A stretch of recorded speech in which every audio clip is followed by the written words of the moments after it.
Hey witches, welcome back and Happy New Year. I hope you had a very magical holiday break, and I also hope you had time to finish up our December reading for the Witching Out Book Club.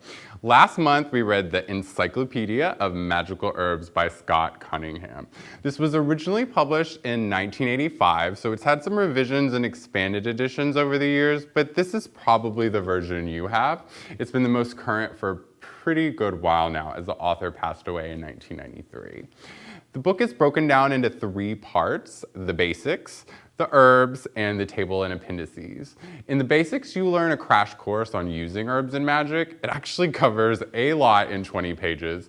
Mr. Cunningham was a very succinct writer, which makes many of his books great for beginners.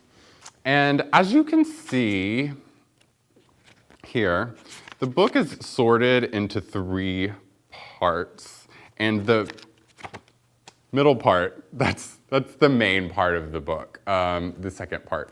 And that focuses on the actual herbs, over 400 in fact.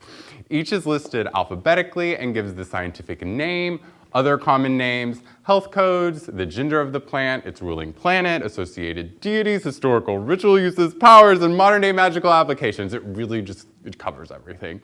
And it has little black and white drawings that you can see. And I've colored mine in as a little distressing exercise. And like I said, there's hundreds of herbs in here, so you definitely won't be coloring this entire thing in a night. I've been coloring it off and on for about a year, and I've only gotten through the letter H. But it is fun when I have some time. The final part of the book is probably the most helpful, even though it's like really small, but you get everything from part 2 broken down into little lists, which are great for quick referencing. This part of the book really is invaluable. Cunningham's Encyclopedia of Magical Herbs is obviously such a great book to have and a real staple in the magic community.